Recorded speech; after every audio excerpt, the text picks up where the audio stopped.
कि एकादशी का आपसे आपसे आपके बच्चे पूछेंगे मम्मी हम भगवान विष्णु का दर्शन करते हैं, हम राम जी का दर्शन करते हैं, हम कृष्ण भगवान का दर्शन करते हैं, हम भवानी माता का दर्शन करते हैं, हम शंकर जी का दर्शन करते हैं, हम सारे देवी देवताओं का दर्शन करते हैं, पर ये एकादशी माता तो कभी नजर ही नहीं आती। पूछेंगे कि नहीं पूछेंगे कि तुम जिस एकादशी का व्रत करते हो इनका जन्म कहां से हुआ, कहां जन्मी थी? एकादशी की जन्मस्थली कहां है? भाई भगवान कृष्ण की जन्मस्थली तो मथुरा है, श्री राम जी महाराज की जन्मस्थली बोल दो जम के अयोध्या है।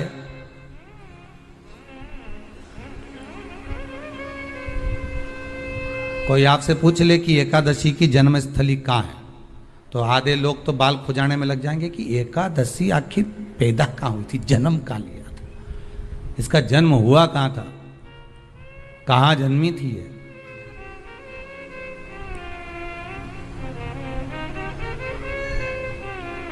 इसका जन्म स्थल है कहां?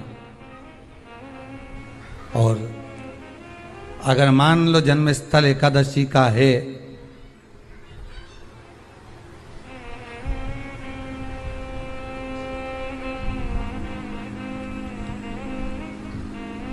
और एकादशी अगर जन्मी है, उसका जन्म हुआ है और दुनिया के लोग इतना व्रत करते हैं, उपवास करते हैं, तो फिर इसका जन्म स्थल कहां होगा? तो कहा इसका जो जन्म स्थल है वो बद्रीनाथ। कहां पर है?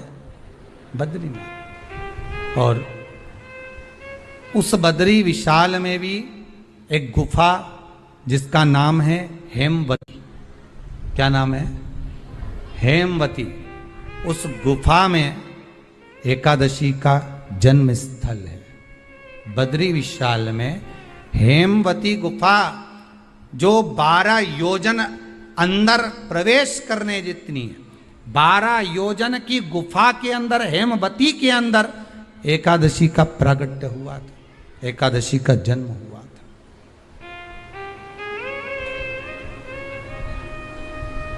अब तो बता सकते हो ना कि कोई पूछे कि राम जी का जन्म अयोध्या में हुआ, भगवान कृष्ण का जन्म मथुरा में हुआ, और कोई पूछ ले आपका जन्म कहाँ हुआ था, अपन कह सकते ना सीहोर में हुआ हमारा। और आपसे कोई पूछे कहाँ हुए तो कहीं इंदौर में हुए, कि देवास में हुए, कि भोपाल में हुए, कि मुंबई में हुए, कि पूना में हुए, आपका तो बता दोगे। पर बच्चे आपसे पूछ ले मम्मी तू इतनी एकादशी का व्रत करती है, एकादशी का तू व्रत करती है और सबको करा देती है कि वल्लभ कुल की एकादशी करो, भले बकरी जैसे चरो पर एकादशी करो, और सबको एकादशी कराया, तो कोई पूछ ले कि एकादशी का जन्म कहाँ हुआ था, तो आप कह सकते हो कि बद्री विशाल में, हेमावती में, बद्री विशाल के हेमवती गुफा के अंदर जो 12 योजन की गुफा है, उस गुफा में एकादशी का जन्म हुआ है। कब हुआ?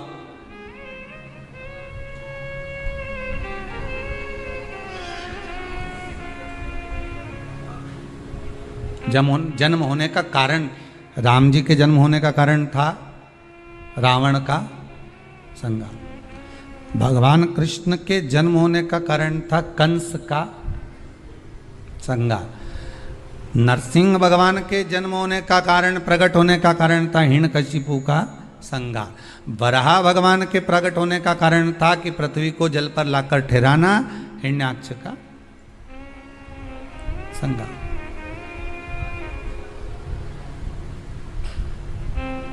तो फिर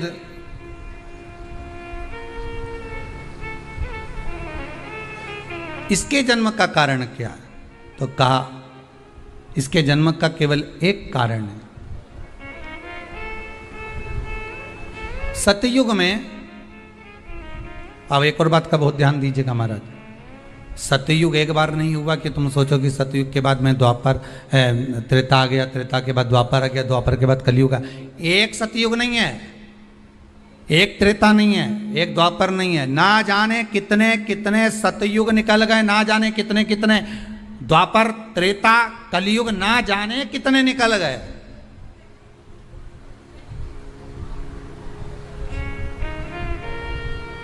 और आप और हम जैसे भी इस पृथ्वी पर ना जाने कितने, अरे जम के तो बोलो, निकल गए।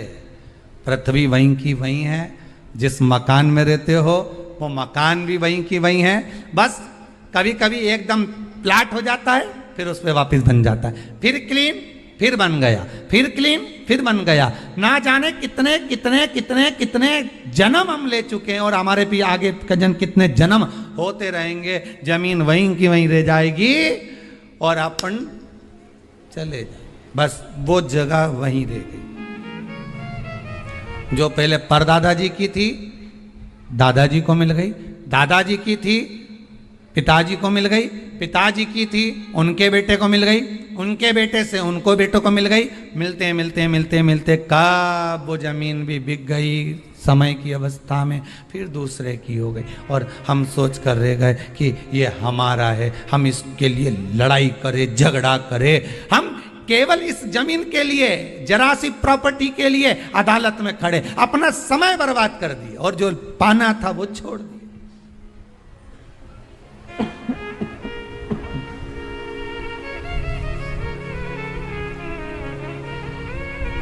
जो पाना था वो छोड़ दिया हमने।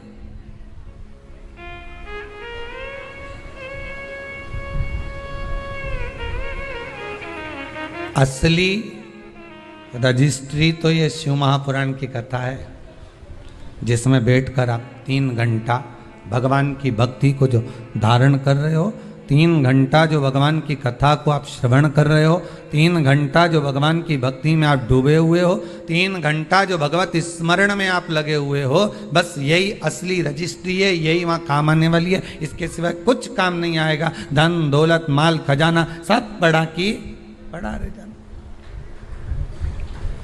सब धरा की धरा।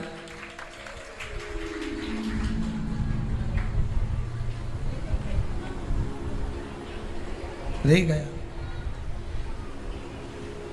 वो एक लाइन आप लोग स्मरण करते होंगे, सज धज के जिस दिन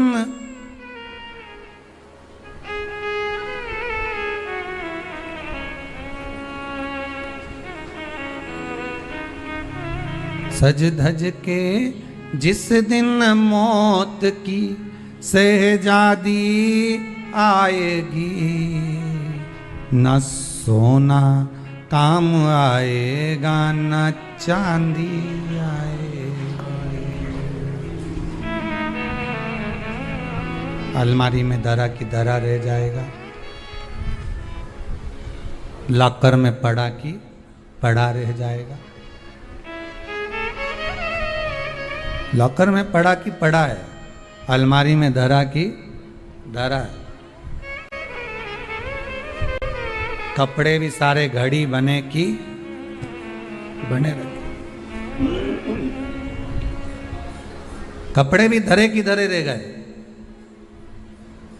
और सब पड़ा रह गया। कि छोटा सा तू कितने बड़े अरमान हैं तेरे, मट्टी का तो सोने जैसे मान है तेरे। मट्टी की काया एक दिन मट्टी मिल जाएगी, न सोना काम आएगा न चांदी आएगी, न सोना काम आएगा न चांदी आएगी। सज धज के जिस दिन मौत की शहजादी आएगी, ना सोना काम आएगा ना चांदी आएगी, ना सोना काम आएगा ना चांदी आएगी। सब पड़ा रह जाएगा, धरा की धरा रह जाएगा, सब पड़ा की पड़ा रह गया, जीव चला गया। झगड़ा करा, लड़ाई करी, विवाद करा, खूब झगड़े पर मिला क्या? इतनी सी जमीन है, इतनी।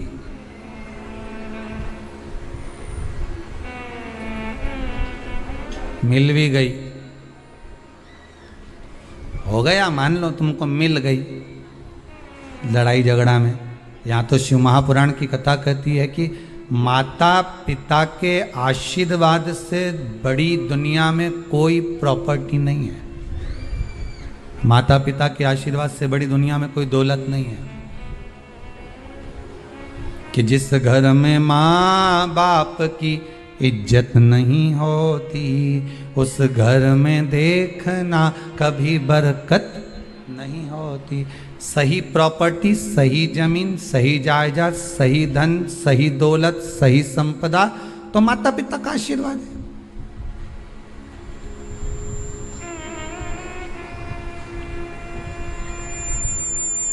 सही दौलत तो वही है, सही जायदाद तो वही है। अब प्रयास करना एकादशी के दिन कोई पत्ती ना टूटे। अगर आपको तुलसी के दल की भी जरूरत है तो आप दूसरे से कह सकते हो कि मुझे तुलसी का दल ला दे।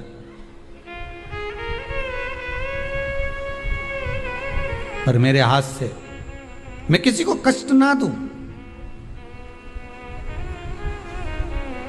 कितने तपबल से एकादशी की उत्पत्ति हुई है, कितने तपबल से।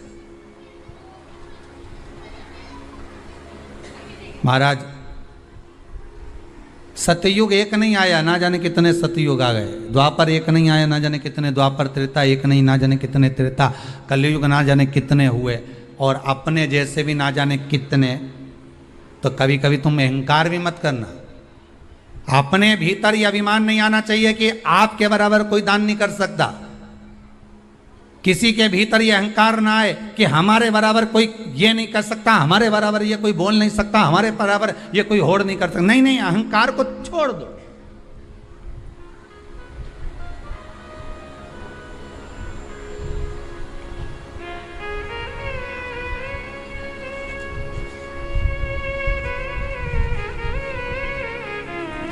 इस भारत की भूमि पर, इस भारत माता की गोद में अगर वीर भी जन्मे तो ढेर वीर जन्मे। कोई एक नहीं, कोई एक सोचे कि मेरे बराबर कोई और नहीं कर सकता। नहीं नहीं, ना जाने कितने। इस भारत माता की गोद में अगर दानी भी जन्मे तो ना जाने कितने। कोई ये ना सोचे कि मेरे बराबर कोई दान नहीं कर सकता। इस भारत माता की गोद में सुंदर भी जन्मे तो इतने। कोई ये ना कह सकता है कि मेरे बराबर कोई सुंदर नहीं है। और इस भारत माता की गोद में कलाकार भी जन्मे तो इतने। कोई ये नहीं कह सकता कि इसके बराबर कोई नहीं। इस भारत माता की गोद में कथाकार भी ढेर जन्मे। कोई ये नहीं कह सकता कि इसके बराबर कोई नहीं। भगवान ने पैदा करा। अभिमान नहीं होना चाहिए, अहंकार नहीं होना चाहिए। ना जाने कितने हों।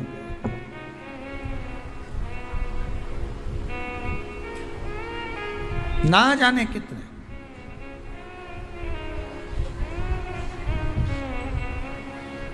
बस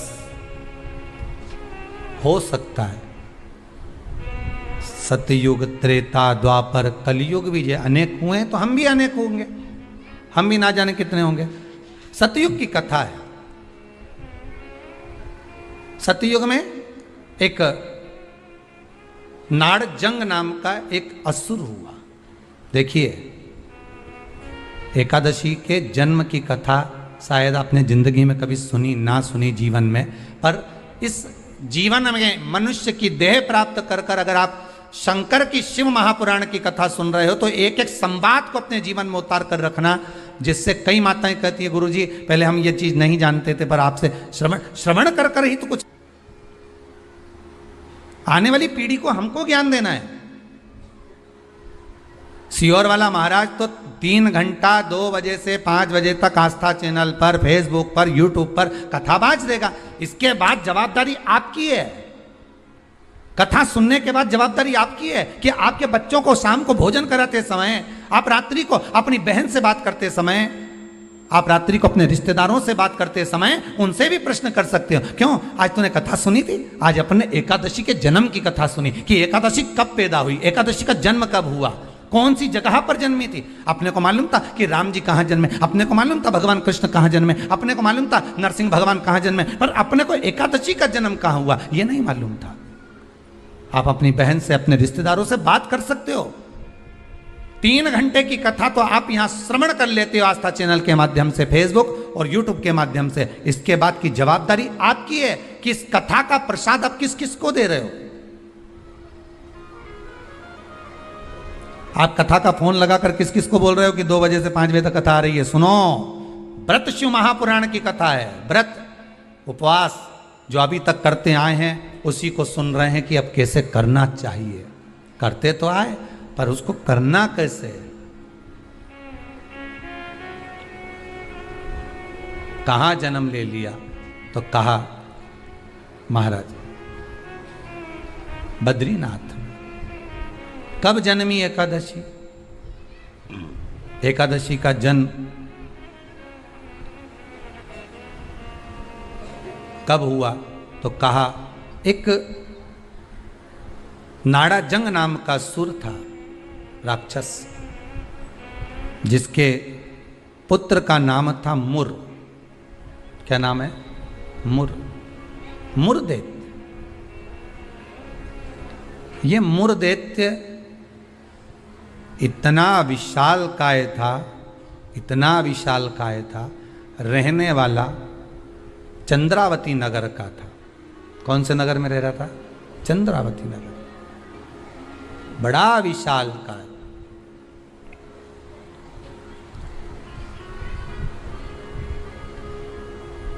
इसमें बल इतना था, इतना बल था कि एक दिन मुरदैत्य ने तप साधना कर कर, दान पुण्य कर कर, स्मरण कर कर सारा पुण्य अपने खाते में रख लिया। आपको कल कथा में कहा था, उद्यापन करना मतलब उतने व्रत का पुण्य अपने खाते में जमा कर लेना, फिर वो समाप्त नहीं हो सकता।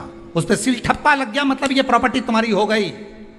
उद्यापन करना मतलब ये इतने व्रत तुम्हारे खाते में चले गए। अब ये व्रत तुम किसी को ना तो कहीं जा सकते हैं ना छिन्न हो सकते, क्योंकि इसका तुमने उद्यापन कर दिया, उस पर सील ठप्पा लग गया, उसकी रजिस्ट्री हो गई, वो आपका हो गया।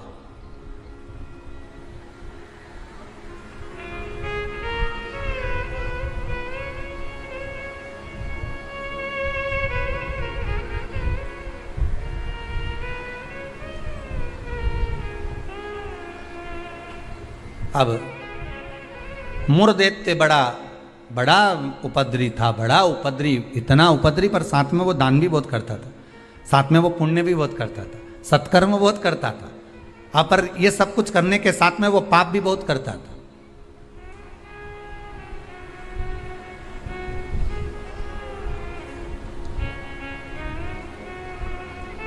बहुत पाप करता था, पुण्य के साथ में पाप भी बहुत करता था। होता है व्यक्ति पुण्य के साथ में पाप कर भी देता है। शंकर जी के मंदिर में लोटा भर के पानी चढ़ाने गया और मन में विचार कर कर गया, बताओ अपने आप को कैसी इतर आ रही है। दूसरे को देख के अपन तुरंत उसी समय पे पाप कर लिया। बताओ अपने आप को कितनी इतर आ रही। अरे अरे वो इतरारे इतरान दे, तू तो अपना शंकर जी के जल चढ़ाने, हरि ओम बोलने, नमः शिवाय बोलने अपने घर जा। तेरे को क्या करना कि इतरारी ने कई कर रही, वो करे करना। तुम तो शंकर जी भजो, शिव नाम जपो, शंकर का स्मरण करो और भगवान का भजन करके अपने घर जाओ बस। पर मुरदैत्य पुण्य भी करता था तो पाप बहुत करता था। इतना पाप कर्म था, इतना पाप कर्म था कि वो घबराए नहीं, बस पाप ही पाप में लिप्त हो जाए। समय आया, एक बार ये मुरदैत्य पहुंच गया अमरावती, अमरपुर, भगवान वैकुंठ अधिपति के उस भवन में जहां 33 कोटि देवता सदा विराजमान रहते हैं। ऐसे सुंदर आनंद में भगवान के धामों में पहुंच गया और जिस इंद्रलोक में जाता तो इंद्र को पकड़कर जमीन पर फेंक देता।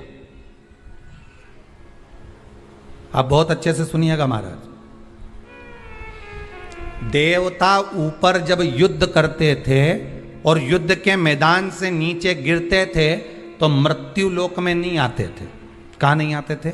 मृत्यु लोक में। पर मुरदैत्य इतना बलवान था कि देवताओं को जब पकड़कर फेंकता था तो किसी लोक में नहीं जाते थे, मृत्यु लोक में ही जाते थे। अब बल देखिए कितना प्रबल होगा। कोई लोक नहीं, ऊपर से फेंका तो डायरेक्ट नीचे।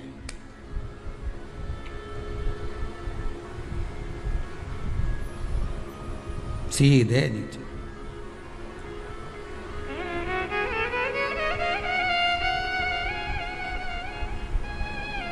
जितने लोक उतने देवता, और जितने लोक उतने देवता। अब इसने सोचा इतने सारे देवताओं को अलग अलग गिराने कब तक जाऊंगा, तो इसने क्या करा, आज चढ़ गया सारे लोकों पर, और लोकों पे चढ़कर जो नृत्य करना प्रारंभ करा, जम जम के नाचना, तो सारे लोक हिलने लगे, और जितने उसमें 33 कोटि देवता रह रहे थे सब मृत्यु लोक में गिर गए। अब सारे लोक में किसका राज्य हो गया, जम के बोलिए जरा, उस मुर दैत्य का। सारे लोग खाली, मुर दैत्य का राज्य। सारे देवता इकट्ठे होकर शंकर भगवान के पास में गए, क्योंकि मृत्यु लोक में आ गए, तो मृत्यु लोक में कहां जाएंगे। आपको पहले भी कथा में कहा, मृत्यु लोक में जन्म हुआ है आपका, आप पृथ्वी पर जन्मे हो। और में जन्म लेने के बाद अगर आप मन में सोचो कि हम शंकर की आराधना क्यों कर रहे हैं, अरे मृत्यु लोक में जन्म लेने के बाद शंकर की आराधना ही मूल है, शिव की आराधना ही जरूरी है।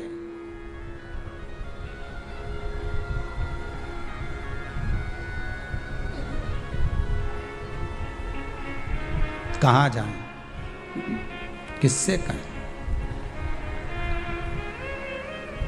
बैकुंठ लोक के अधिपति भगवान विष्णु, ब्रह्मलोक के अधिपति भगवान ब्रह्मा, इंद्रलोक के अधिपति इंद्र, यमलोक के अधिपति यम, मृत्यु लोक के अधिपति महादेव है, भगवान शिव है।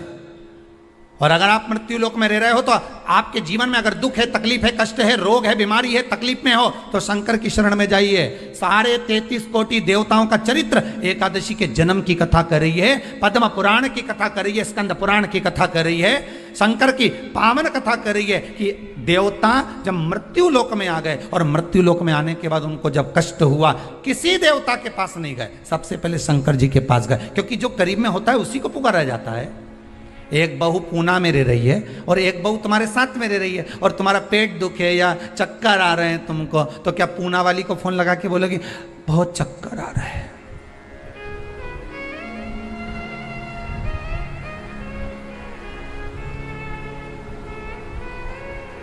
पूना वाली आएगी, अरे बोलो जम के तो बोलो।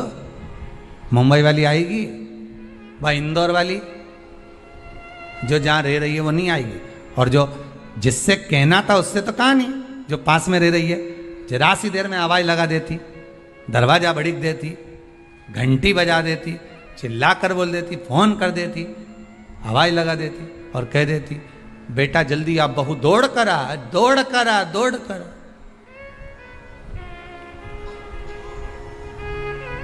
बोलो आती कि नहीं आती।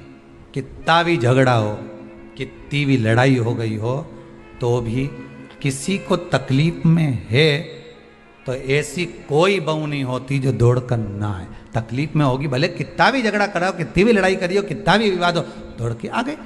और आई तुरंत, क्या हो गया मम्मी, बस मेरे को चक्कर आ रहा है। अब तुमने पूना वाली को बुलाया, इंदौर वाली के बुलाया, बड़नगर वाली के बुलाया, ने पीपर ठौन वाली के बुलाया, ने नीमच वाली के बुलाया,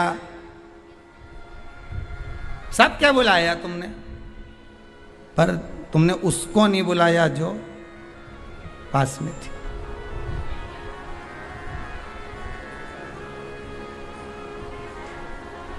जो नजदीक में थी। मृत्यु लोक में जब देवता नीचे गिर गए तो इनके नजदीक में कौन थे, भगवान शंकर। जब शंकर भगवान नजदीक में थे तो सारे देवता शिव जी के पास दौड़ कर गए, भोलेनाथ जी के पास दौड़ कर जाकर हर हर महादेव, हर हर महादेव, हर हर महादेव। जैसे ही हर हर महादेव बोला, शंकर भगवान के नेत्र खुल गए। शिव जी ने पूछा कैसे आना हुआ ये तो बताओ। कहा महाराज जी ये वो मुर दैत्य ने हम सबको नीचे पटक दिया। अच्छा तो फिर क्या चाहते हो, बस उस मुर दैत्य का संहार कर दो। शंकर भगवान बोले मुर दैत्य का संहार मैं करूंगा।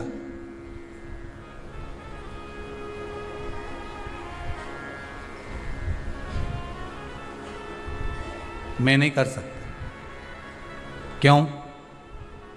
उसका संहार भगवान विष्णु करेंगे।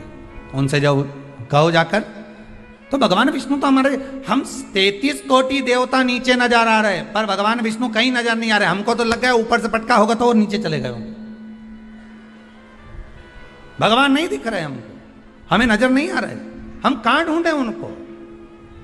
ये हमारी दृष्टि है। हमारी दृष्टि से भगवान को हम देखने का प्रयास करेंगे ना, भगवान नहीं मिल सकता। भगवान को पाने के लिए भीतर की दृष्टि चाहिए, आत्मा की दृष्टि, मन की दृष्टि चाहिए। हमारी दृष्टि पे तो चश्मा लगा होता है, हाँ, ब्लैक कलर का लगा है तो ब्लैक दिखेगा, नीला लगा है तो नीला, पीला लगा है तो पीला, हरा लगा है तो हरा। उसी तरह हमारी दृष्टि पे चश्मा लगा है, कामी होगा तो कामी दिखेगा, लोभी होगा तो लोभी दिखेगा। चोर को चोर नजर आता है, साहूकार को साहूकार नजर आता है, बेईमान को बेईमान नजर आता है, ईमानदार को ईमानदार नजर आता है, धर्मात्मा को धर्मात्मा नजर आता है, पुण्यात्मा को पुण्यात्मा नजर आता है। साहूकार को साहूकार दिखेगा, ईमानदार को ईमानदार दिखेगा, ढोंगी को ढोंगी नजर आएगा, पापी को पापी नजर आएगा, कपटी को कपटी नजर आएगा। आप जैसा चश्मा लगाए होगे, सामने वाला व्यक्ति वैसा नजर आएगा। आप अपनी आंखों का इलाज अच्छा करवाओ, सामने वाला व्यक्ति अपने आप ही अच्छा नजर आने लगेगा, अपने आप। हमारी सास तो हमेशा हमारा बुरा ही सोचती है। सास बुरा नहीं सोचती, चश्मा गड़बड़ हो गया, समझ गए? अरे बोलो तो, समझ गए ना? चश्मा गड़बड़ हो गया मतलब दृष्टि गड़बड़ हो गई। हमने देखा हमारी सास हमारा बुरा सोचती है, मतलब बुरे हम हैं, हम सोच रहे हैं बुरे। अगर अच्छा सोचते तो कह देते हाँ है तो सास ना, इन्होंने मेरे पति को जन्म दिया है, मेरे पति को जन्म दिया। जब पति इतना प्रेम से मेरे से व्यवहार करे तो सास क्यों व्यवहार खराब करेगी? अरे बोलो तो, करेगी। जब पति तेरे लिए जेब में भर के गजक लाए, कुरकुरा लिया है, चिप्स लिया है, तब तूने एक बार भी नहीं किया कि बताओ मेरा क्या जो, तो कहे पति अच्छा है पर सास बुरी। नहीं नहीं, दृष्टि हमारी बुरी है, उसमें हमें सामने वाला व्यक्ति गलत नजर आ रहा है। हम अच्छा देखना प्रारंभ कर देंगे ना तो हमको अच्छा मिलने लगेगा। बुरा जो देखन में चला और बुरा न मिलया कोई, कौन मिला फिर बुरा? ये मन।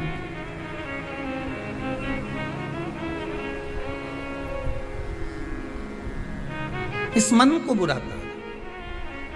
मैं नहीं मार सकता मुर्देत्य को, भगवान विष्णु मारेंगे। भगवान विष्णु कहाँ मिलेंगे? क्षीर सागर में शयन कर रहे हैं, जाइए। सारे देवता पहुंच गए क्षीर सागर, प्रभु कृपा करिए। भगवान विष्णु ने पूछा क्या हुआ? वो मुर्देत्य ने आक्रमण कर रखा है, सांप को उठा उठा के पटक दिया, एक भी नहीं बचा, सारे लोग खाली पड़े। अच्छा फिर मां कौन बैठा है? तो क्या मुर्देत्य बैठा अकेला? आओ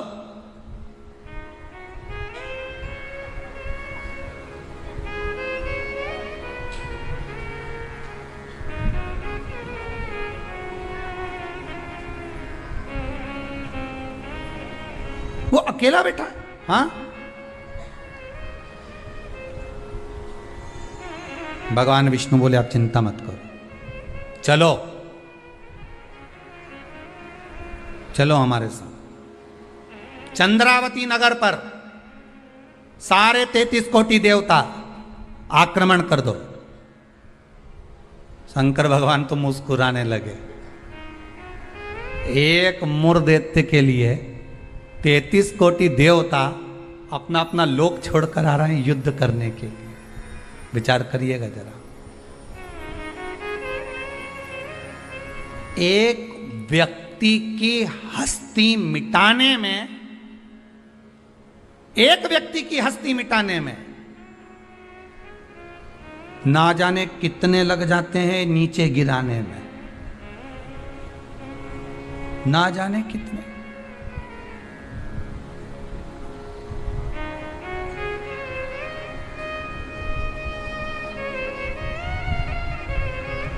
जब व्यक्ति मर जाता है तो दुनिया के लोग रोते हैं, बेचारा मर गया। और जो मर गया उसको वापिस जिंदा कर दे भगवान तो फिर खो जाते हैं, फिर उड़ गया, वापिस उड़ गया। फिर ना जाने कितना मेहनत करेगा, कितना कमाएगा, ना जाने कितनी बिल्डिंग बना लेगा, ना जाने कितना धन जोड़ लेगा, खो गए। मरा तो रो गए। संसार का नियम है, एक व्यक्ति की मूर्धदेत्य की मात्र हस्ती को मिटाने के लिए सारे आ गए, पर 33 कोटि देवता 15 मिनट नहीं लगे मूर्धदेत्य को। 15 मिनट में मूर्धदेत्य ने सारे देवताओं को हिला दिया, भाग गए। सारे 33 कोटि देवता भाग गए। तब भगवान विष्णु अकेले युद्ध के मैदान में थे, अकेले युद्ध के मैदान। और अकेले भगवान विष्णु जब युद्ध के मैदान में युद्ध प्रारंभ करा, भगवान ने उठाया सुदर्शन चक्र और भगवान ने उठाकर सुदर्शन चक्र को फेंका। मूर्धदेत्य के जितने जितने असुर थे, जितने राक्षस थे, सबका संहार करने के लिए फेंका। फेंक तो दिया, सारे जितने असुर थे वो मर भी गए, पर मूर्धदेत्य इतना प्रबल था कि उसने एक फूंक मारी, सबको जीवित कर दिया। भगवान विष्णु आश्चर्य में पड़ गए, गजब गजब। ये एकादशी के जन्म की कथा है।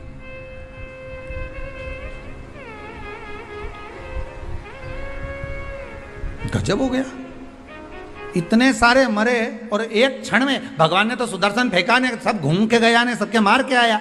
उनके तो 1 घंटा, आधा घंटा, 15 मिनट, 10 मिनट, 5 मिनट लगे होंगे। इसने तो एक फूंक मारी, जो यहां से चालू करा, हैप्पी बर्थडे टू यू, एक फूंक में ही सब निपटा दिया। ले, सब जाग गया, सब। जैसे वो 11 साल होए तो लोग 11 मोमबत्ती जला। हमारे यहाँ तो कहीं नियम नहीं है, हिंदू धर्म के शास्त्र के अनुसार ये नियम नहीं है कि मोमबत्ती को बुझाओ कि दिया बुझाओ। हमारे यहाँ तो जन्मदिन मनाओ तो दिया जलाओ। और पहले बात तो जन्मदिन मनाओ तो पहले सोच के मनाओ कि 14 साल के हो गए, मतलब भगवान के करीब जाते जा रहे हैं। करीब 35 साल के हो गए, मतलब 36वें में लग गए, उसकी ओर करीब पहुंच गए। जैसे जैसे उम्र बढ़ती जा रही, तुम तो केक काट रहे हो, ऊपर तो नगाड़े बज रहे हैं, भेरू आने वाला है, ऊपर नगाड़े बज रहे हैं। 68 का हो गया, गांव के लोग जन्मदिन मना रहे, ऊपर कह रहे तैयारी कर लो रे, थोड़ा और बचा है, आने वाला है।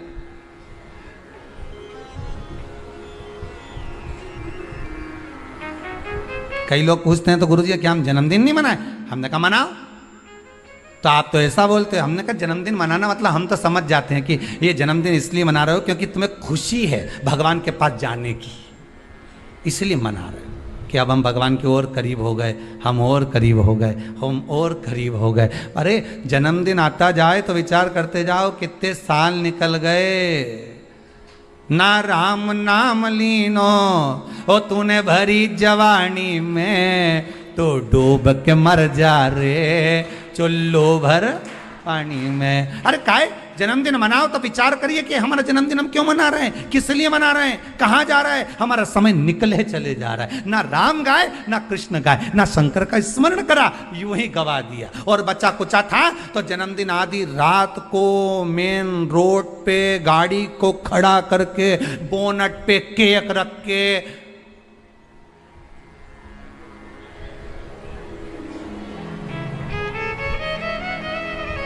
तो बेचारा इतना अच्छा व्यक्ति का जन्मदिन रोड पे मना रहे जैसे बेचारा अनाथ है रे, इका कोई नहीं बापड़े का। उसके घर में उसकी मम्मी है, उसके घर में उसके पिताजी हैं, उसके घर में उसका भाई है, उसके घर में पूरा परिवार है, और जन्मदिन कहाँ मना रहे? रोड पे। हैप्पी बर्थडे टू यू, क्योंकि अनाथ है तो जन्मदिन रोड पे मन रहा है। अगर अनाथ नहीं होता तो जन्मदिन उसके माता पिता को खड़े रखकर मनाते कि इस माता ने जन्म दिया है तेरे जैसे बेस्ट फ्रेंड को, इसको जन्म दिया है, इस माता ने मेरे दोस्तों को जन्म दिया। खुश होते कि माता पिता ने जन्म दिया। सबसे पहले जन्मदिन पर अगर पूजन करना है तो माता पिता के गले में माला पहनाओ कि इनने तुम्हें जन्म दिया है, तुम्हारे जैसा व्यक्ति इसने पैदा किया है, तुम्हारे जैसे जीव को इसने जन्म दिया है। तुम्हें जो दोस्त मिला, तुम्हें जो फ्रेंड, जो तुम्हें, समझ गए? भेरू के भेरवी ने भेरवी के भेरू मिल गया। तो जिसने जन्मदिन की खुशी उनके सामने मना।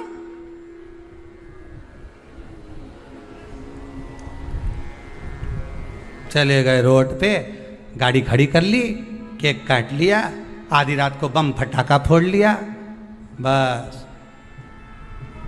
क्या मतलब? वो अनाथ नहीं है, वो अनाथ नहीं है।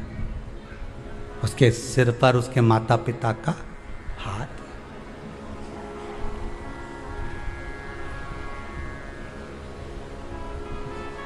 ने एक फूंक मारी केक की, सारी मोमबत्ती बुझा दी। और इस मुर्देत्य ने एक फूंक मारी ने जितना गिरा पड़ा था नहीं सबके जगा दिया एक ही में।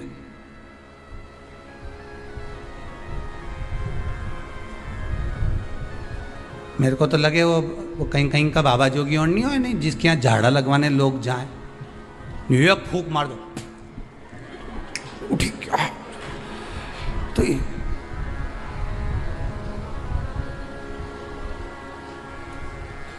देखा, एक फूंक में उठ गया। तो जो उठा उससे पूछा कितना समय से बीमार पड़ा था ने, महाराज जी ने एक फूंक मारी ने उठ गया। वो बोला फूंक से उठा नहीं हूं, महाराज जी के मुंडा में ऐसी बदबू आई रही थी, एक बार उठ गया। इसलिए भगा, ये दूसरी मार देगा फूंक तो निपटी जाऊंगा, तो मैं जाऊं। और कह गया महाराज जी के कान में, कहीं पायरिया की कहीं बीमारी बीमारी तो नहीं है मुंडा में, एक फूंक में उठ।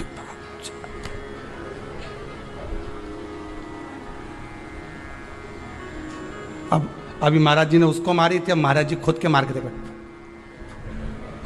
फूक। मुर्देत्य ने जो फूक मारी ने सब पड़िया ने सब उठी गया एक साथ, सारा की सारा उठ के बैठ गया। अब तो भगवान भी सोचे क्या करें। भगवान ने सुदर्शन को वापस लिया, गदा का प्रहार करा। गदा युद्ध हजारों वर्ष तक चला मुर्देत्य के साथ, 1000 वर्ष तक गदा युद्ध चला है भगवान विष्णु का। गदा युद्ध में जब भगवान विष्णु हार गए तब मल्लाह युद्ध प्रारंभ हुआ। कहते हैं हजारों वर्ष निकल गए, 10, 20, 25, 50 हजार वर्ष केवल मल्लाह युद्ध में निकल गए भगवान विष्णु के, तो भी नहीं हारा। आखिरी में भगवान विष्णु की हापड़ी थोड़ी ऊंची। भगवान विष्णु को लगा कि ये हार नहीं रहा। भगवान विष्णु थक गए, क्योंकि ये मुर्देत्य तो पत्थर जैसा था और मेरे नारायण कमल जैसे कोमल थे। भगवान एक जगह जाकर बैठे। लक्ष्मी जी ने, पद्मावती जी ने, माता लक्ष्मी ने जाकर पूछा, नाथ हुआ क्या है? भगवान कह रहे हैं मैं थक चुका हूं, हजारों वर्ष से युद्ध लड़ रहा हूं पर तू ये हारता नहीं है। तब लक्ष्मी मैं आता हूं तो रुक। लक्ष्मी जी को क्षीर सागर में रोका और भगवान नारायण दौड़ कर गए बद्री विशाल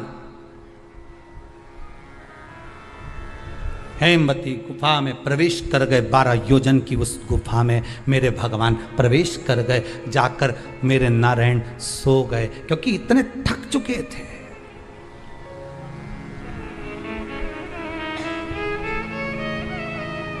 इतने थक गए थे।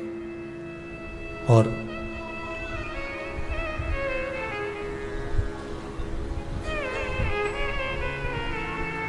इतने थक गए भगवान, इतने थक गए, सो गए। मुर्देत्य भगवान के पीछे पीछे दौड़ कर आया कि आखिर ये जा कहां रहे हैं, ये जा कहां रहे हैं। मुर्देत्य ने विचार करा, आज भगवान भाग कर कहां जा रहे हैं मुझसे। केवल वो काल्यावन को देखकर भगवान युद्ध का मैदान छोड़कर नहीं भागे थे, यहाँ मुर्देत्य को देखकर भी भगवान युद्ध का मैदान छोड़कर भागे थे। भगवान का नाम था रणछोड़ राय। कहाँ जा रहे हैं, किस जगह जा रहे हैं? चले।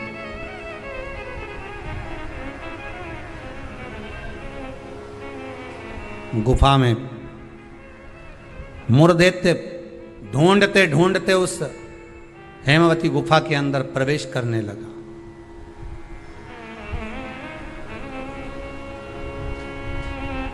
वहां पर हेमवती गुफा में जैसे ही प्रवेश करा, उस समय पर पाप पुरुष, कौन सा पुरुष है? पाप। व्यक्ति का जो पाप होता है, जब वो पुण्य वाली जगह पर जाता है, सत्कर्म वाली जगह पर जाता है, तो उसका जो पाप पुरुष है, उसका जो पाप है, वो उसके सामने आकर खड़ा हो जाता है। बहुत ध्यान देना। क्यों कहते हैं कि मंदिर जाओ, क्यों कहते हैं तीर्थ जाओ, क्यों कहते हैं सत्संग में जाओ, क्यों कहते हैं कथा स्मरण में बैठ जाओ, क्यों कहते हैं? हमारा जो पाप है वो हमसे, जैसे ही हम तीर्थ गए, जैसे ही हम भजन में गए, जैसे ही हम कथा में गए, जैसे ही हम कीर्तन में गए, जैसे ही हम स्मरण में गए, जैसे ही भगवान की भक्ति में हम पहुंचे, हमारा पाप जो हमारे सम्मुख में था, हमारे साथ में था, वो पाप हमसे दूर हो जाता है। और मूढ़ दैत्य के सामने वही पाप पुरुष आकर खड़ा हो गया। अंदर प्रवेश कर रहे थे मूढ़ दैत्य, पाप पुरुष ने रोक दिया। कहां जा रहे हो तुम? तुम्हें मालूम नहीं तुम कहां प्रवेश कर रहे हो? तुम्हें ज्ञात नहीं है क्या? ज्ञात है। मैं भगवान विष्णु को ढूंढने जा रहा हूं, उनके साथ मेरा युद्ध हो रहा था। अच्छा, मैं भगवान विष्णु को ढूंढने जा रहा हूं क्योंकि उनके साथ मेरा युद्ध हो रहा था। पाप पुरुष ने रोक दिया, अंदर नहीं जा सकते क्योंकि अंदर पुण्य है, आप रुको वहीं पर। रोक दिया। जब मूढ़ दैत्य ने पाप पुरुष को हटाया और अंदर प्रवेश करने लगा, 11 दिन तक, एकादशी दिन तक, 11 दिन तक पाप पुरुष और मूढ़ दैत्य दोनों की बात संवाद हुई है। पाप सामने है, मूढ़ दैत्य प्रवेश कर रहा है, बीच में पाप अड़ा पड़ा है। और वहीं बस उस 11 दिन में क्या हुआ कि 11 दिन में भगवान विष्णु के शरीर से एक स्त्री ने जन्म ले लिया। एक कन्या ने, एक स्त्री ने, एक नारी प्रकट हो गई। नारी प्रकट है। मार्गशीर्ष मास कृष्ण पक्ष एकादशी के जन्मदिन की तारीख बता रहा है। जैसे भादो कृष्ण अष्टमी किसका जन्म है? भगवान कृष्ण का। चैत्र की नवमी बोलते जाओ, राम जी का। कोई आपसे पूछे कि एकादशी का जन्म कब हुआ था? मार्गशीर्ष मास की सुंदर कृष्ण पक्ष की एकादशी के दिन, जब 11वां दिन था भगवान को सोते हुए, तब भगवान के शरीर से एक कन्या ने, एक स्त्री ने जन्म लिया। 11वें दिन जन्मी, इसलिए भगवान आगे इसका नामकरण संस्कार करेंगे, उसका नाम एकादशी रखेंगे।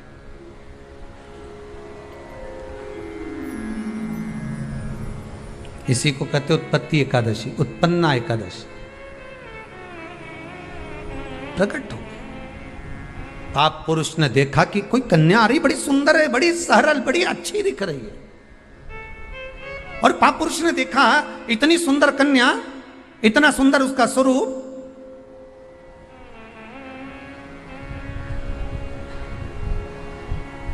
कईयों के मन में बड़ा प्रश्न होता है महाराज जी, कई माताएं बहुत प्रश्न करती हैं, कहती हैं गुरुजी क्या एकादशी का व्रत केवल वेधव्य नारी करती है?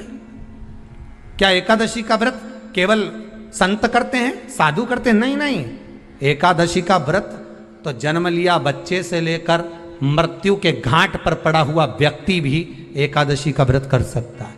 अपनी एकादशी स्वयं करो, मरने के बाद दूसरे लोग एकादशी दें, उससे अच्छा है कि अपना अकाउंट में खुद जमा करते चलो। तो बुरे वक्त में थोड़ा बहुत कहीं ना कहीं अपने का यमदूत आ गया, यमराज आ गया और उसने कहा लाओ एकादशी दो। अब तुम तो इंतजार में बैठी कि अभी 12वां तो होने दो। तो क्या 12वां के कहीं करेगी? तो क्या 12वां के हमारा छोरा होने एकादशी देगा? तुम खड़े रहो।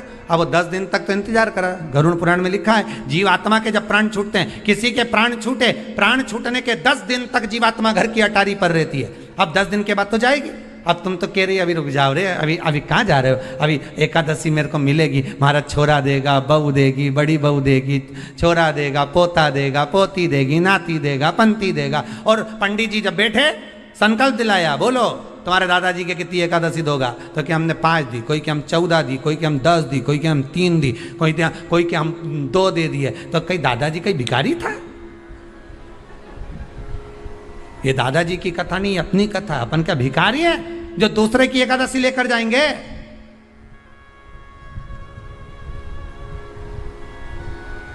अपन अपनी एकादशी खुद करो, स्वयं एकादशी करो, फिर कहूंगा भले बकरी जैसे चरो, पर एकादशी कर, स्वयं अपने लिए एकादशी करो।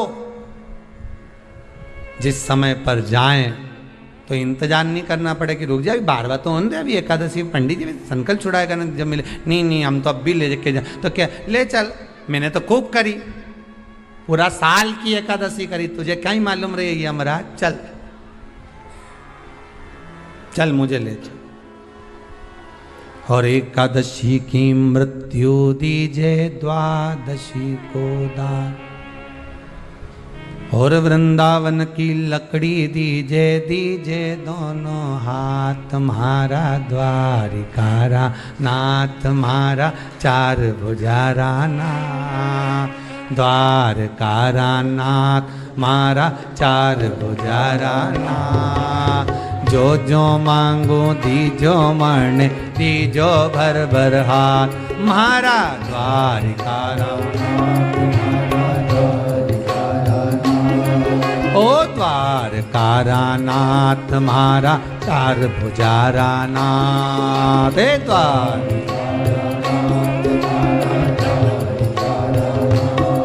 ओ जो जो मांगो दीजो मरने, दीजो भर भर हाथ, मारा द्वारकारा ओ द्वारकारा जय हो।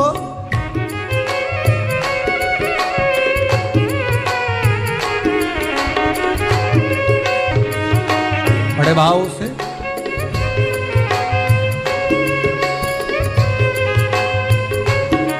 ओ एकादशी की मृत्यु दीजे द्वादशी को दान, एकादशी की मृत्यु दीजे द्वादशी को दान, ओ एकादशी की मृत्यु दीजे द्वादशी को दान, एकादशी की मृत्यु दीजे द्वादशी को दान। अरे वृंदावन की लकड़ी दीजे दीजे दोनों हाथ, मारा द्वारिकारा नाथ, मारा द्वारिकारा द्वारिकारा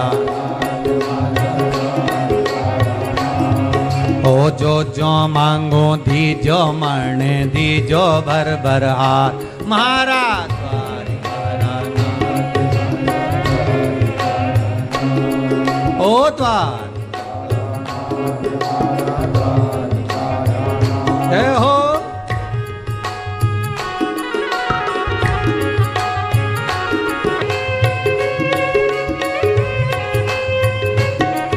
ओ बेटा तो मन 4 दीजे, बउआ दीजे 7, बेटा तो मन 4 दीजे, बउआ दीजे 7। अच्छे से बोलना, बेटा तो मन 4 दीजे, बउआ दीजे 7, 7 मतलब 7, नहीं तो बोल दो 7, तुम्हारा भरोसा नहीं हो।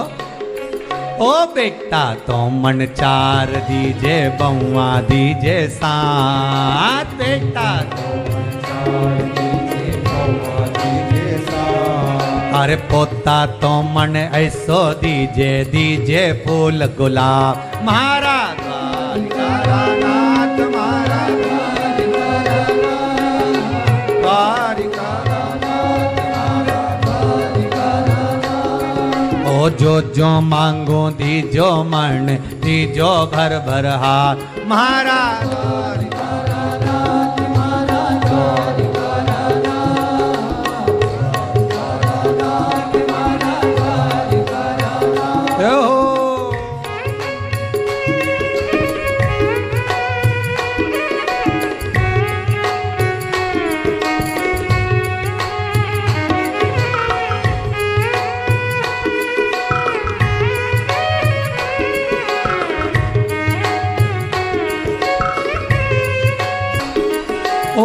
सुमति तो दीजे लाला कुमति हटा जो जी, सुमति तो दीजो लाला कुमति हटा जो जी। अरे सुमति तो दीजे लाला कुमति हटा जो जी, सुमति तो दीजो लाला कुमति हटा जो जी। अरे लक्ष्मी तो मन ऐसी दीजे दीजे भर भर हाथ, मारा द्वारिकानाथ, मारा द्वारिकानाथ, द्वारिकानाथ, मारा द्वारिकानाथ।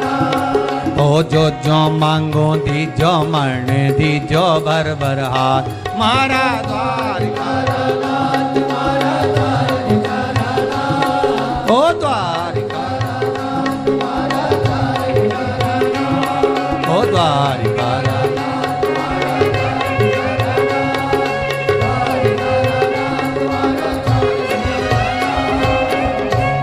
एकादशी की मृत्यु दीजे, द्वादशी को दाग वृंदावन की लकड़ी दीजे, दीजे दोनों हाथ। ऐसी कृपा प्रभु। एक सुंदर जो स्त्री का जन्म हुआ, जो कन्या का जन्म हुआ, जो एक सुंदर स्त्री जो जन्मी है, भगवान विश्राम जो कर रहे हैं, सो रहे हैं,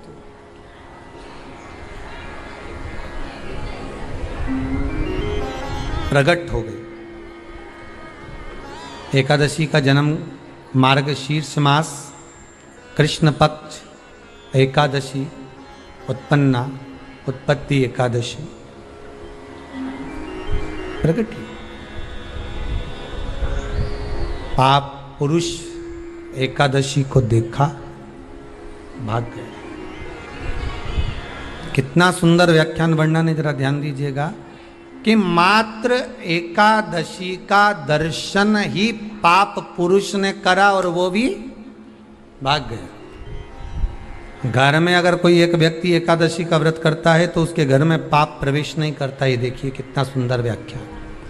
पाप पुरुष भागा। मुरदैत्य सामने खड़ा था। जैसे ही सुंदर स्त्री को देखा, मुरदैत्य ने हाथ आगे बढ़ाया। इतने में एकादशी माता ने तुरंत जो हाथ का धक्का दिया कि मुरदैत्य ने जैसे देवताओं को नीचे पटका था, वैसे ही मुरदैत्य भी भूमि पर गिर पड़ा। बहुत ध्यान देना, अगर आप किसी को नीचे गिरा रहे हो तो अपनी भी तैयारी पूरी कर कर रखना कि तुम भी कहीं ना कहीं नीचे गिरोगे, आज नहीं तो कल।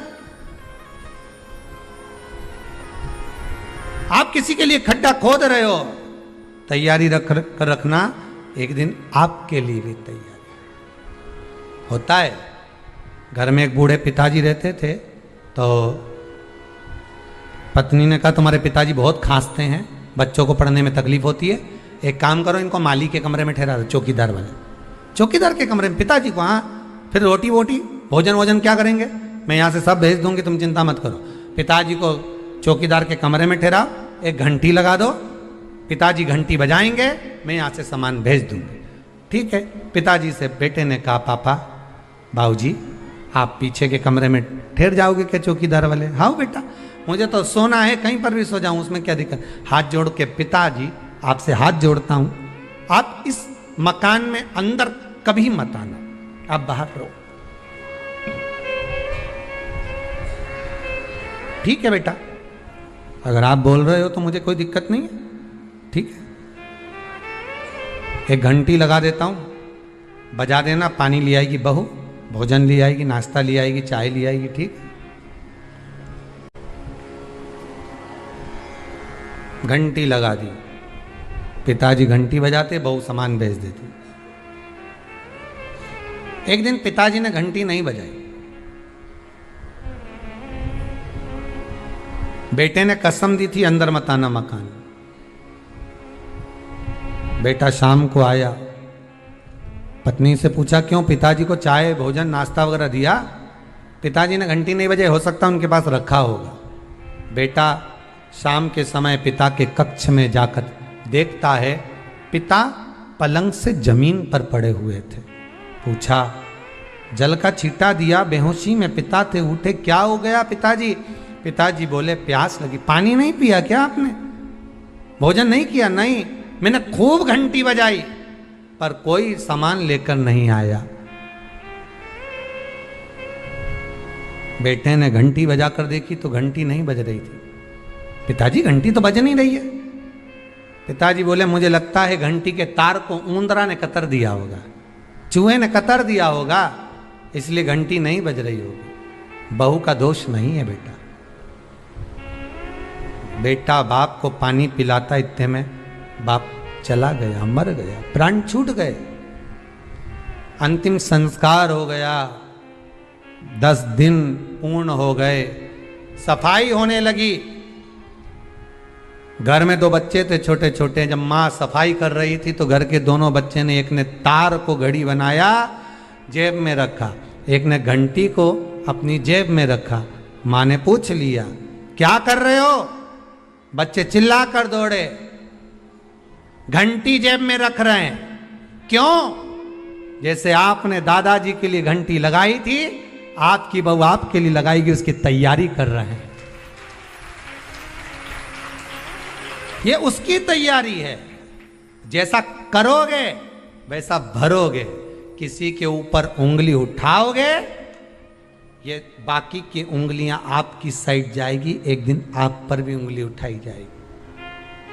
कि किसी के लिए अपयश करोगे, एक दिन अपयश आपको भोगना पड़ेगा। किसी के लिए आप शब्द बोलोगे, वो शब्द आपको भी झेलना पड़ेगा।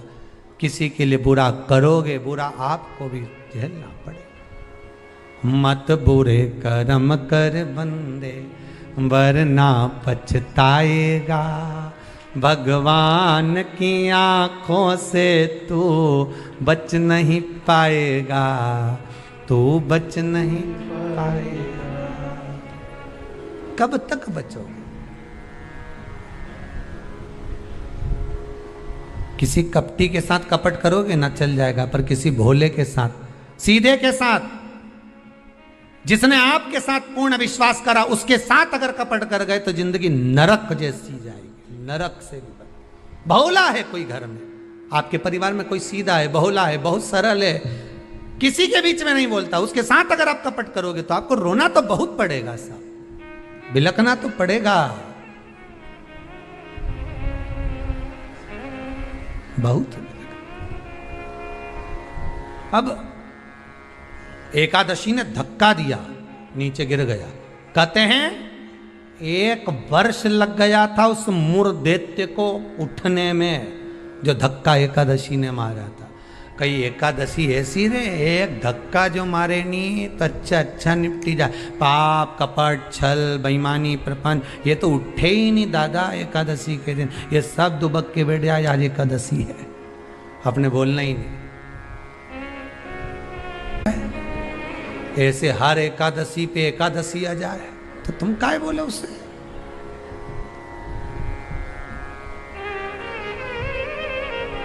और फिर वो आंखों दिखाए जम के, समझ लेना एकादशी माता आज गुस्से में है। तो क्यों बोलने जाओ तुम उसको?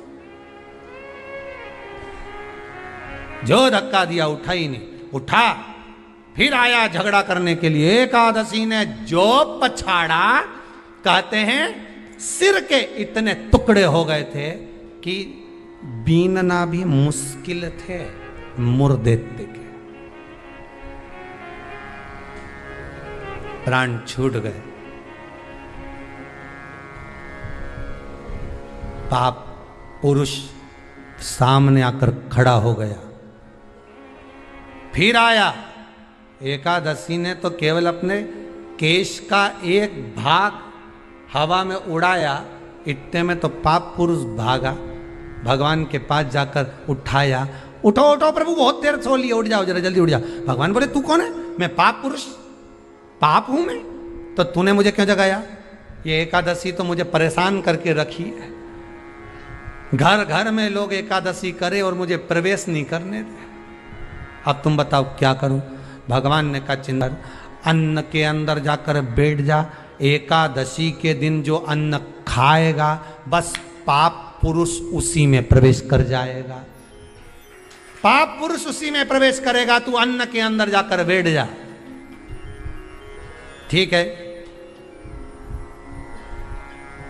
मैं अन्न के अंदर जा, भगवान के नेत्र खुले, एकादशी को देखा, इतनी सुंदर एकादशी थी साहब। इसलिए शास्त्र कहता है कि जितनी एकादशी होती है 26 की 26 एकादशी का अगर आप वर्णन करेंगे, 26 की 26 एकादशी का यदि आप स्मरण करेंगे, तो एक एक एकादशी का अगर नाम स्मरण करें तो कितना कितना सुंदर। चैत्र के महीने में 2 एकादशी, कामदा पाप मोचन, बैसाख में 2 वरुथनी मोहिनी, ज्येष्ठ महीना अपरा निर्जला, आषाढ़ योगनी देवशवनी, श्रावण महीने की कामिका पुत्रदायिनी, भादो महीने की अजा परिवर्तनी, अश्विनी महीने की इंद्रा पापकुशा, कार्तिक महीने की रमा प्रबोधनी, मार्गशीर्ष मास की उत्पन्ना और मोक्षदा, पौष महीने की सफला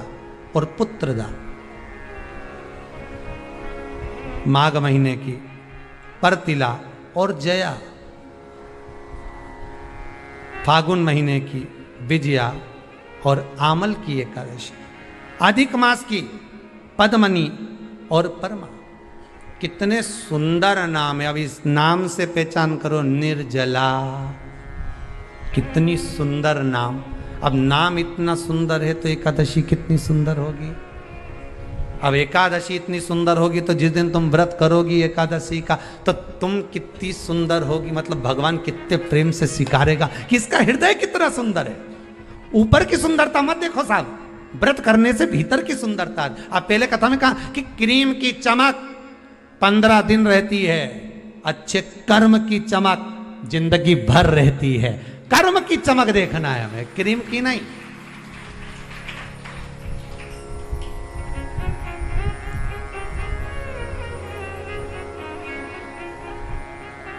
ये क्रीम वालों पे तो केस लगा देना चाहिए कि हम इतने काले थे अभी तक गोरे नहीं हुए। 50,000 रुपए की पूरी क्रीम पोत ली, जैसे कि जैसे ही है। 50,000 तुम लगाओ, 1 लाख वापिस लिया। हमने 50,000 की क्रीम लगाई, तुमने लिखा था उसमें एकदम सुंदर हो जाओगे, गोरे हो जाओगे। और टीवी पे तो फोटो ऐसा दिखाओ, 1 मिनट में बस वो यूं ही लगाए नहीं गोरी हो जाए। और हम तो पूरी सालों लगाते लगाते हो गए नहीं अभी तक, जैसा कि जैसा ये जैसा कि जैसे ही रिया, कहीं अंतर ही नहीं आया। तो बताओ, तुम बताओ गोरा कब होंगे? तो क्रीम वाले भी कह देंगे, रे हमने तो शिव पुराण सुनी थी, बाहर की चमक से हमें कोई मतलब नहीं। हमने तो शिव पुराण में सुना था कि भीतर की चमक चाहिए। क्या करे बाहर की चमक का? ये चमक, ये दमक, फुल्ल बन में महक, सब कुछ सरकार तुम ऐसे है। अभी बाहर की चमक का करोगे क्या? 2 तरह का पार्लर होता है, ब्यूटी पार्लर 2 तरह का। एक आपके घर के बाहर भी होगा, जहाँ जहाँ आप रहते हो ना, जिस शहर में रहते हो, जो कथा सुन रहे हो टीवी पे, आस्था पर या मोबाइल पर सुन रहे हो, जिस मोहल्ले में, कॉलोनी में रहते हो, वहाँ लिखा रहता होगा ब्यूटी पार्लर। अब उस पार्लर में, और एक पार्लर ये भी है शिव पुराण का, बस अंतर इतना है, उस पार्लर में लड़की का श्रृंगार होता है, बाहर का श्रृंगार होता है जिससे पति रीत जाता है। और इस शिव महापुराण के पार्लर में आत्मा का श्रृंगार होता है जिससे महादेव रीत जाता है। पार्लर यह भी है, पार्लर वो भी है। वो बाहर का है, ये भीतर का है। इसमें आत्मा का श्रृंगार होगा। अब आज तुम लोग जब कथा सुन के उठो ना और कहीं जाओ और कोई तुमसे पूछे कहाँ गई थी, दिखी नहीं, तो कहना पार्लर में बैठी थी। तो क्या बता, 90 साल की, 80 साल की और पार्लर में बैठी? हाँ, बस अंतर एक ही है उस पार्लर में, उस पार्लर में। जो वो बाहर वाला पार्लर होता है ना, तो वो ऐसी ककड़ी धर के बिठा दे, एक जैसी पोत के, और यहाँ कुछ नहीं धर के बिठाए। इस पार्लर में जो बैठे हो ना शिव महापुराण के, इसमें कुछ धरने की जरूरत नहीं है। यहाँ तो मन परमात्मा के चरणों में धर दो, बस इतना चाहिए। और भगवान जो श्रृंगार करेगा उसके आगे दुनिया का कोई श्रृंगार नहीं हो सकता। सब ठीक है, परमात्मा के श्रृंगार के आगे कोई श्रृंगार नहीं हो सकता। तेरी रचना इतनी सुंदर तो कितना सुंदर, जरा विचार करिए, कितना सुंदर। रचा है सृष्टि को जिस प्रभु ने, वही ये सृष्टि चला रहे। जो वृक्ष हमने लगाया पहले, जो पेड़ हमने लगाया पहले, उसी का फल अब हम पा रहे हैं। रचा है सृष्टि को जिस प्रभु ने, वही ये सृष्टि चला रहे। रचा है सृष्टि को जिस प्रभु ने, वही ये सृष्टि चला रहे। जो पेड़ हमने लगाया पहले अच्छे कर्म का, उसी का फल अब जो बोया था वो अब आम का पेड़ बड़ा हो गया, तुम बढ़िया तोड़ तोड़ के खाओ, मना नहीं, पर लगाया। शाम का मैच हम सब साथ में देखें कैसे? ऐसे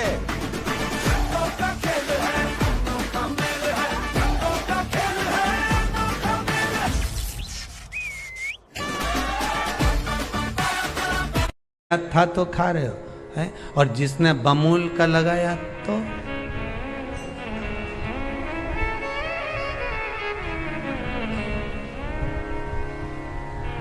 जो पेड़ हमने लगाया पहले और कांटा चुभ गया, उसी का फल अब हम पा रहे हैं। रचा है सृष्टि को जिस प्रभु ने, वही है सृष्टि चला। ये उसी का कितना लेवल मिलाता है, देखो तो सही। लोग कह रहे थे जनसंख्या बढ़ गई, जनसंख्या बढ़ गई। भगवान ने कहा चिंता मत करो, 2 लेहर में सब बराबर। काहे का टेंशन लेते हो? और अभी तो तीसरी की तैयारी चल रही है। तुम्हारा क्या विचार है रे? जितने कथा सुन रहे हो टीवी पर, विचार है आएगी? क्यों नहीं आएगी? क्योंकि शंकर जी की कथा लगातार चल रही है, नॉन स्टॉप, तो वो भी रुकी हुई है। भगवान भी इंतजार में बैठा है। तो वो उसके यहाँ का लेवल का मत देखो, वो तो कुछ भी कर सकता है। उसकी तो कंपनियां ऐसी जोरदार है, 2 मिनट में साफ, उसका कोई भरोसा नहीं दादा वो। और चिंता मत करना बिल्कुल भी, अगर कहीं तकलीफ आ भी जाए नहीं तो कह देना तो मुझे जाने नहीं है कहीं। शिव पुराण सुनी है पूरी 1 साल की, एक नहीं छोड़ी। महाराज बापड़ा बाज बाज के थकी गया, पर मेरा कान नहीं थकिया। पलंग पे सोच सोच पर एक नहीं छोड़ी हो। ए यमराज से कहते ना, हमारे पल्ले तो पड़ना मत ही, बिल्कुल। बगल में रही नहीं बिमला भाई, वो एक दिन की नहीं सुनी। मारी बत्तल की उकेले जा, मारे छोड़ी जा। यमराज से भी कहते ना, नीट जाऊं जा। कथा सुनी मैंने, कहा जाऊंगे?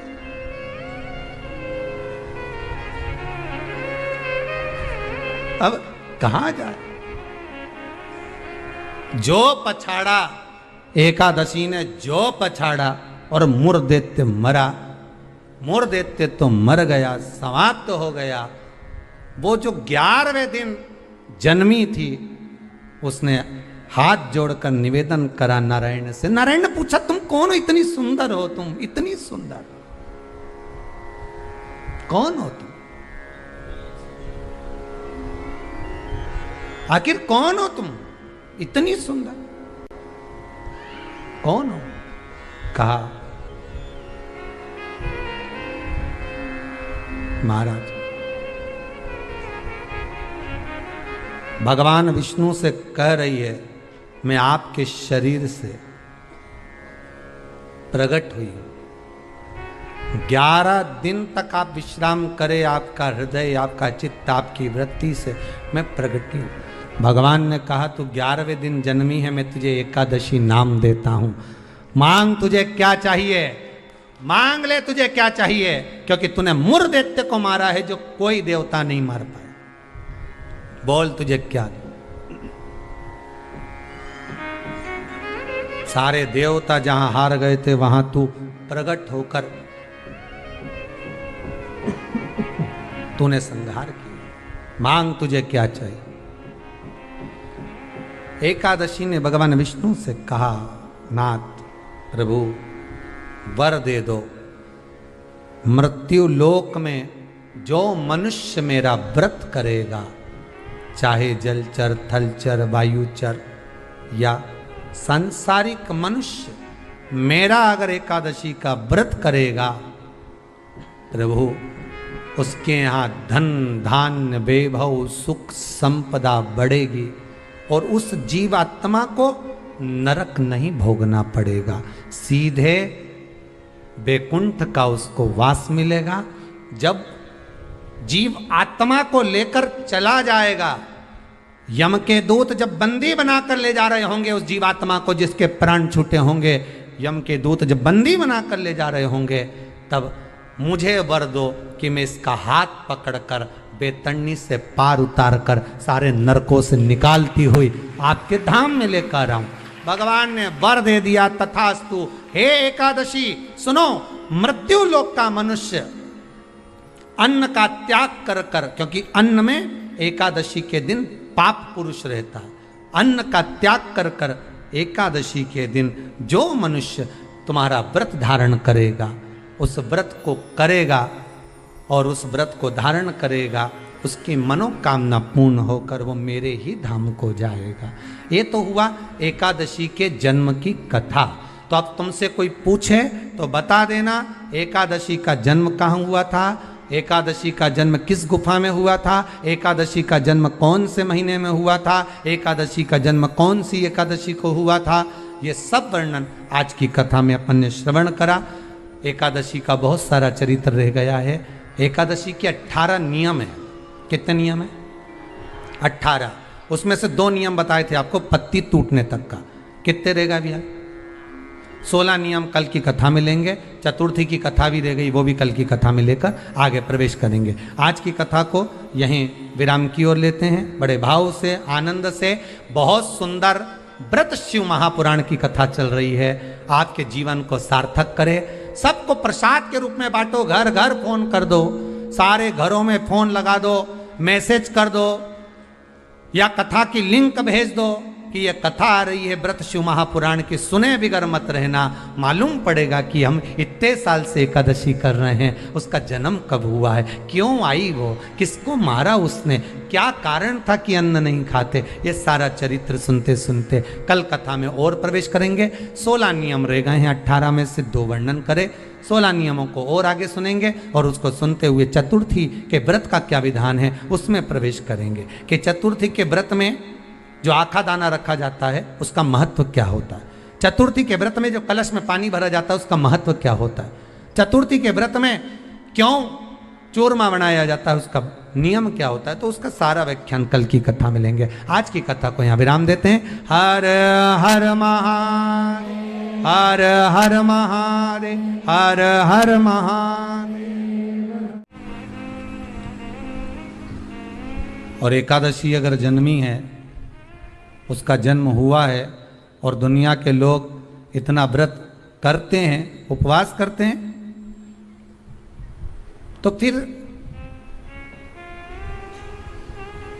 इसका जन्म स्थल कहां होगा। तो कहा इसका जो जन्म स्थल है वो बद्रीनाथ। कहां पर है? बद्रीनाथ। और उस बद्री विशाल में भी एक गुफा जिसका नाम है हेमवती। क्या नाम है? हेमवती। उस गुफा में एकादशी का जन्म स्थल है। बद्री विशाल में हेमवती गुफा जो 12 योजन अंदर प्रवेश करने जितनी है, 12 योजन की गुफा के अंदर, हेमवती के अंदर एकादशी का प्रागट्य हुआ था, एकादशी का जन्म हुआ था।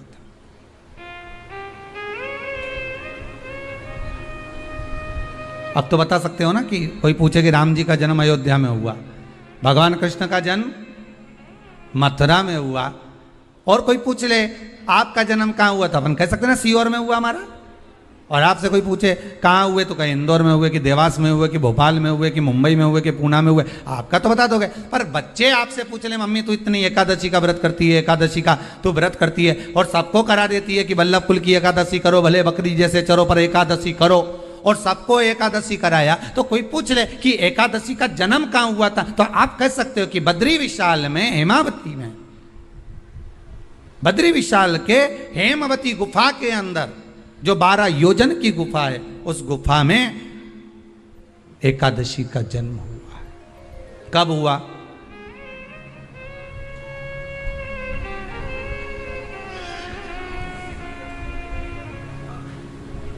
जन्म होने का कारण, राम जी के जन्म होने का कारण था रावण का संहार।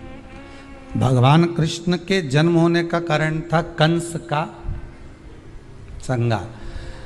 नरसिंह भगवान के जन्म होने का कारण, प्रकट होने का कारण था हिरण्यकशिपु का संहार। वराह भगवान के प्रकट होने का कारण था कि पृथ्वी को जल पर लाकर ठहराना, हिरण्याक्ष का संहार।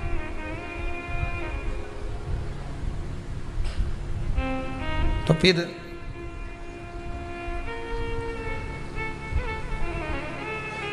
इसके जन्म का कारण क्या है? तो कहा इसके जन्म का केवल एक कारण है। सतयुग में, अब एक और बात का बहुत ध्यान दीजिएगा महाराज, सतयुग एक बार नहीं हुआ कि तुम सोचो कि सतयुग के बाद में द्वापर, त्रेता आ गया, त्रेता के बाद द्वापर आ गया, द्वापर के बाद कलयुग आ। एक सतयुग नहीं है, एक त्रेता नहीं है, एक द्वापर नहीं है, ना जाने कितने कितने सतयुग निकल गए, ना जाने कितने कितने द्वापर, त्रेता, कलयुग, ना जाने कितने निकल गए।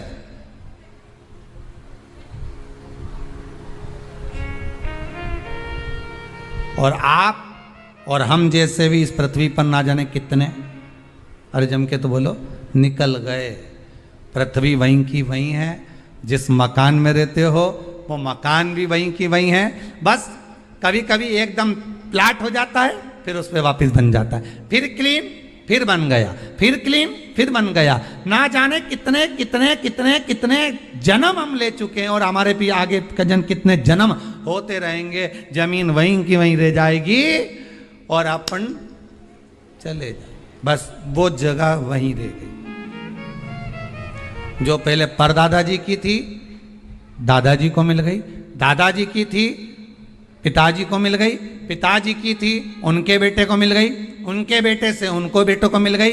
मिलते मिलते मिलते मिलते कब वो जमीन भी बिक गई समय की अवस्था में, फिर दूसरे की हो गई, और हम सोच कर रह गए कि ये हमारा है, हम इसके लिए लड़ाई करें, झगड़ा करें, हम केवल इस जमीन के लिए, जरा सी प्रॉपर्टी के लिए अदालत में खड़े, अपना समय बर्बाद कर दिए, और जो पाना था वो छोड़ दिया।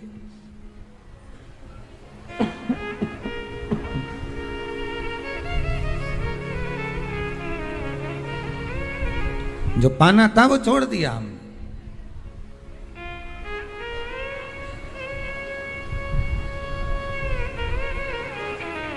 असली रजिस्ट्री तो ये शिव महापुराण की कथा है, जिसमें बैठकर आप 3 घंटा भगवान की भक्ति को जो धारण कर रहे हो, 3 घंटा जो भगवान की कथा को आप श्रवण कर रहे हो, 3 घंटा जो भगवान की भक्ति में आप डूबे हुए हो, 3 घंटा जो भगवत स्मरण में आप लगे हुए हो, बस यही असली रजिस्ट्री है, यही वहाँ काम आने वाली है। इसके सिवाय कुछ काम नहीं आएगा। धन दौलत माल खजाना सब पड़ा की पड़ा रह जाना, सब धरा की धरा।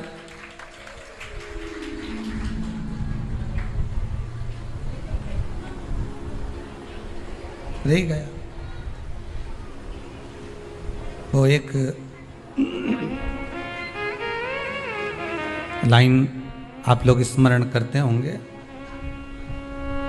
सज धज के जिस दिन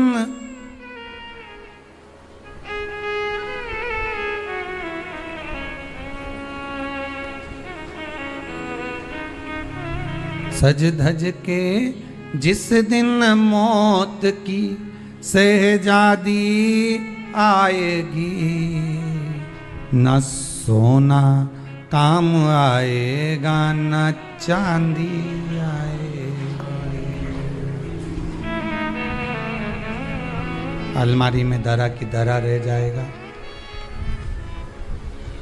लॉकर में पड़ा की पड़ा रह जाएगा। लॉकर में पड़ा की पड़ा है, अलमारी में धरा की धरा है। कपड़े भी सारे घड़ी बने की बने रहे, कपड़े भी धरे की धरे रह गए और सब पड़ा रह गया। कि छोटा सा तू कितने बड़े अरमान हैं तेरे, मट्टी का तू सोने जैसे मान है तेरे। मट्टी की काया एक दिन मट्टी मिल जाएगी, न सोना काम आएगा न चांदी आएगी, न सोना काम आएगा न चांदी आएगी।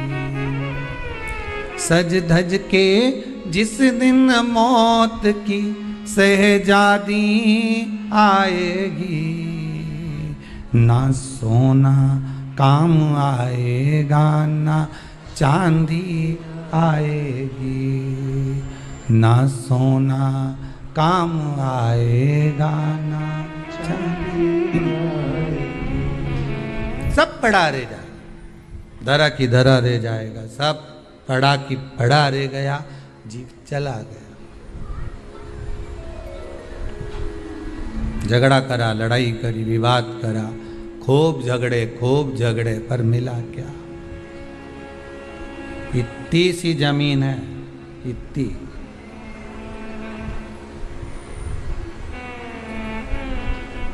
मिल भी गई, हो गया, मान लो तुमको मिल गई लड़ाई झगड़ा में। यहाँ तो शिव महापुराण की कथा कहती है कि माता पिता के आशीर्वाद से बड़ी दुनिया में कोई प्रॉपर्टी नहीं है। माता पिता के आशीर्वाद से बड़ी दुनिया में कोई दौलत नहीं है। कि जिस घर में माँ बाप की इज्जत नहीं होती, उस घर में देखना कभी बरकत नहीं होती। सही प्रॉपर्टी, सही जमीन, सही जायदाद, सही धन, सही दौलत, सही संपदा तो माता पिता का आशीर्वाद है।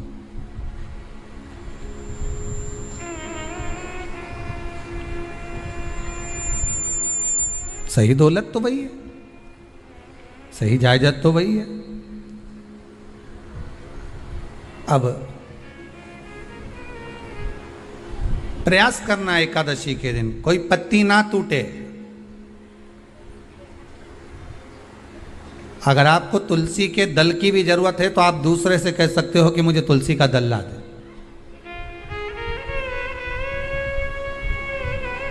पर मेरे हाथ से मैं किसी को कष्ट ना दूं।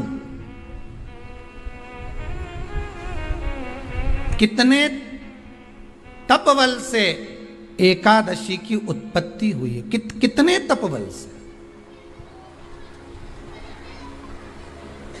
महाराज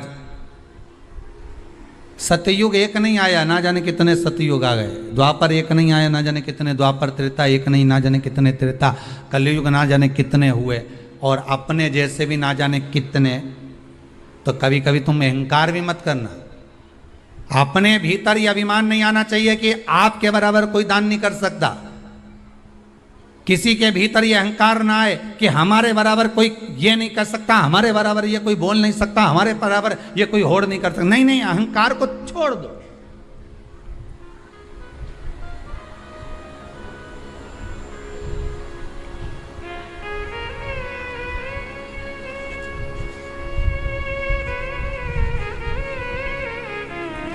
इस भारत की भूमि पर, इस भारत माता की गोद में अगर वीर भी जन्मे तो ढेर वीर जन्मे, कोई एक नहीं। कोई एक सोचे कि मेरे बराबर कोई और नहीं कर सकता। नहीं नहीं, ना जाने कितने।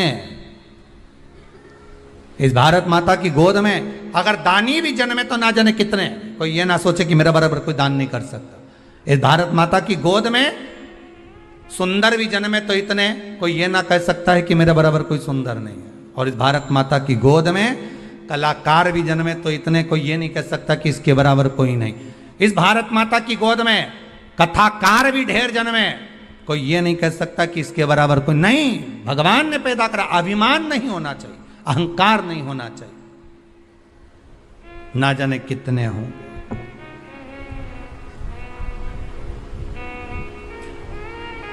ना जाने कितने।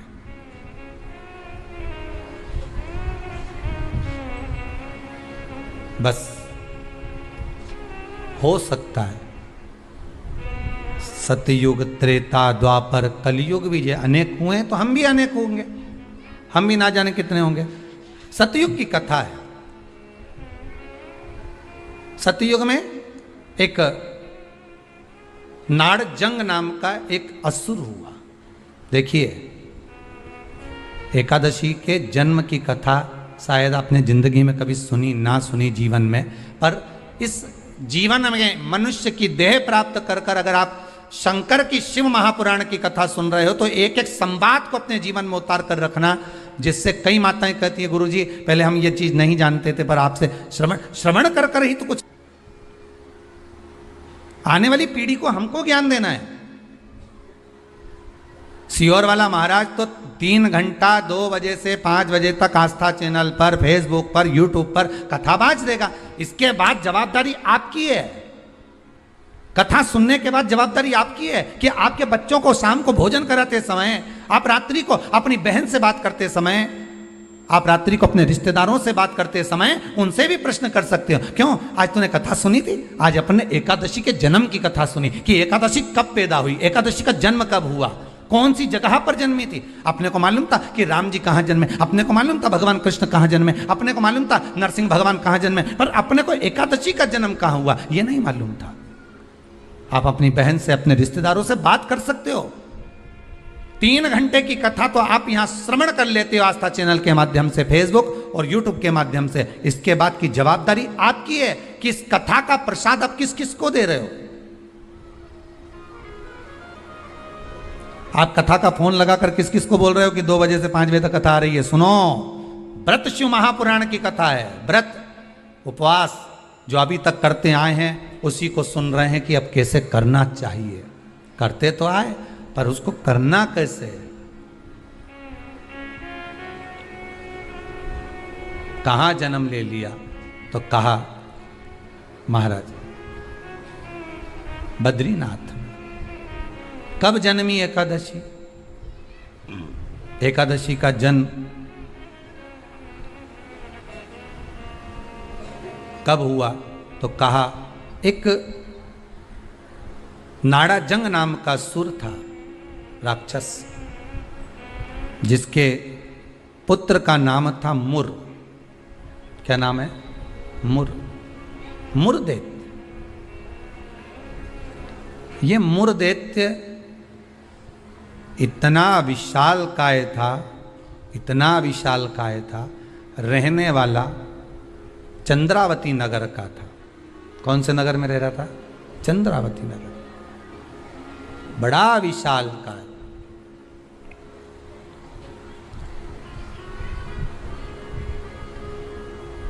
इसमें बल इतना था, इतना बल था कि एक दिन मुरदैत्य ने तप साधना कर कर, दान पुण्य कर कर, स्मरण कर कर सारा पुण्य अपने खाते में रख लिया। आपको कल कथा में कहा था, उद्यापन करना मतलब उतने व्रत का पुण्य अपने खाते में जमा कर लेना, फिर वो समाप्त नहीं हो सकता। उस पर सील ठप्पा लग गया मतलब ये प्रॉपर्टी तुम्हारी हो गई। उद्यापन करना मतलब ये इतने व्रत तुम्हारे खाते में चले गए। अब ये व्रत तुम किसी को ना तो कहीं जा सकते हैं ना छिन्न हो सकते, क्योंकि इसका तुमने उद्यापन कर दिया, उस पर सील ठप्पा लग गया, उसकी रजिस्ट्री हो गई, वो आपका हो गया।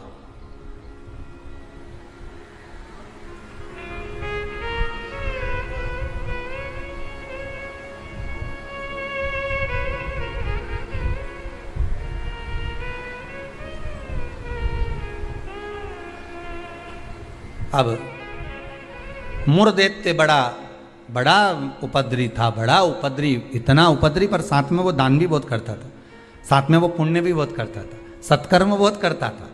अब पर ये सब कुछ करने के साथ में वो पाप भी बहुत करता था।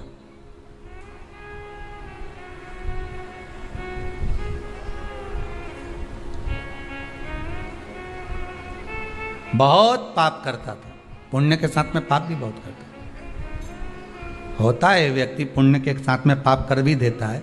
शंकर जी के मंदिर में लोटा भर के पानी चढ़ाने गया और मन में विचार कर गया, बताओ अपने आप को कैसी इतरा रही है, दूसरे को देख के अपन तुरंत उसी समय पे पाप कर दिया। बताओ अपने आप को कितनी इतरा रही। अरे अरे वो इतरा रही, इतरान दे, तू तो अपना शंकर जी के जल चढ़ाने, हरि ओम बोलने, नमः शिवाय बोलने, अपने घर जा। तेरे को क्या करना कि इतरा रही ने कहीं कर रही, वो करे करना। तुम तो शंकर जी भजो, शिव नाम जपो, शंकर का स्मरण करो और भगवान का भजन करके अपने घर जाओ बस।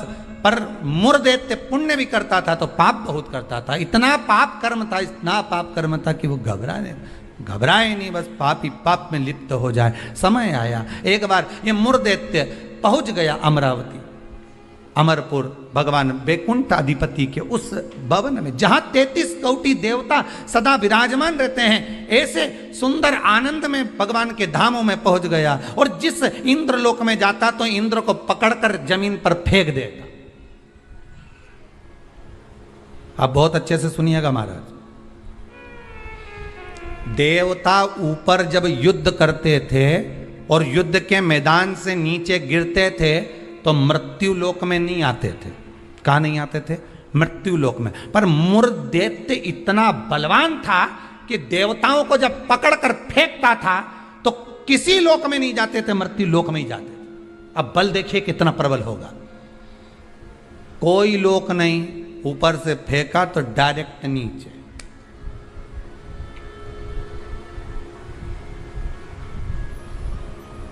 सीधे नीचे।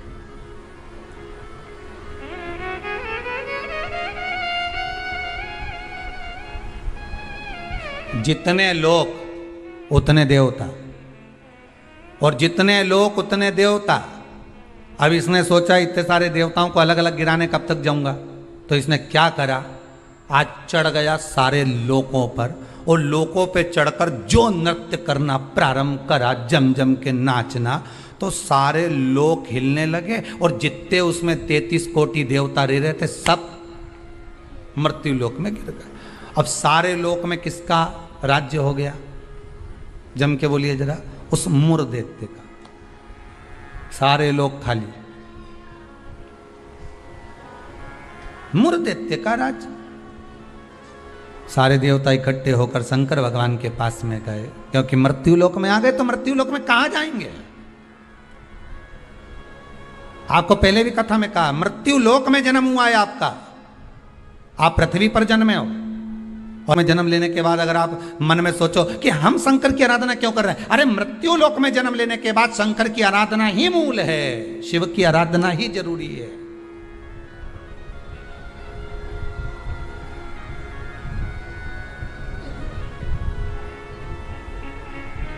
कहां जाएं, किससे कहें? वैकुंठ लोक के अधिपति भगवान विष्णु, ब्रह्मलोक के अधिपति भगवान ब्रह्मा, इंद्रलोक के अधिपति इंद्र, यमलोक के अधिपति यम, मृत्यु लोक के अधिपति महादेव है, भगवान शिव है। और अगर आप मृत्यु लोक में रह रहे हो तो आपके जीवन में अगर दुख है, तकलीफ है, कष्ट है, रोग है, बीमारी है, तकलीफ में हो तो शंकर की शरण में जाइए। सारे 33 कोटि देवताओं का चरित्र एकादशी के जन्म की कथा कर रही है, पद्म पुराण की कथा कर रही है, स्कंद पुराण की कथा कर रही है, शंकर की पावन कथा कर रही है कि देवता जब मृत्यु लोक में आ गए और मृत्यु लोक में आने के बाद उनको जब कष्ट हुआ, किसी देवता के पास नहीं गए, सबसे पहले शंकर जी के पास गए, क्योंकि जो करीब में होता है उसी को पुकारा जाता है। एक बहू पूना में रह रही है और एक बहू तुम्हारे साथ में रह रही है और तुम्हारा पेट दुखे या चक्कर आ रहे हैं तुमको, तो क्या पूना वाली को फोन लगा के बोलोगी बहुत चक्कर आ रहा है?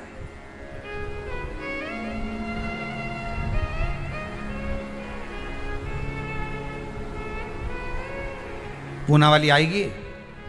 अरे बोलो जम के तो बोलो। मुंबई वाली आएगी? भाई इंदौर वाली जो जहां रह रही है वो नहीं आएगी।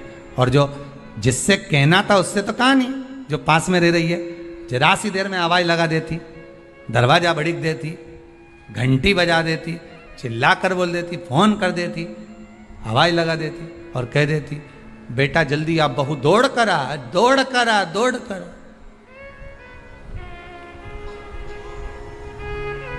बोलो आती कि नहीं आती?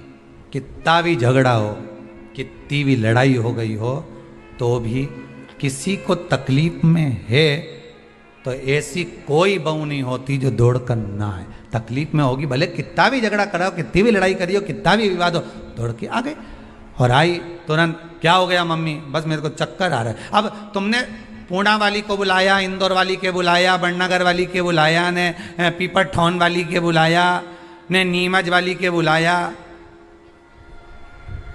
सब क्या बुलाया तुमने, पर तुमने उसको नहीं बुलाया जो पास में थी।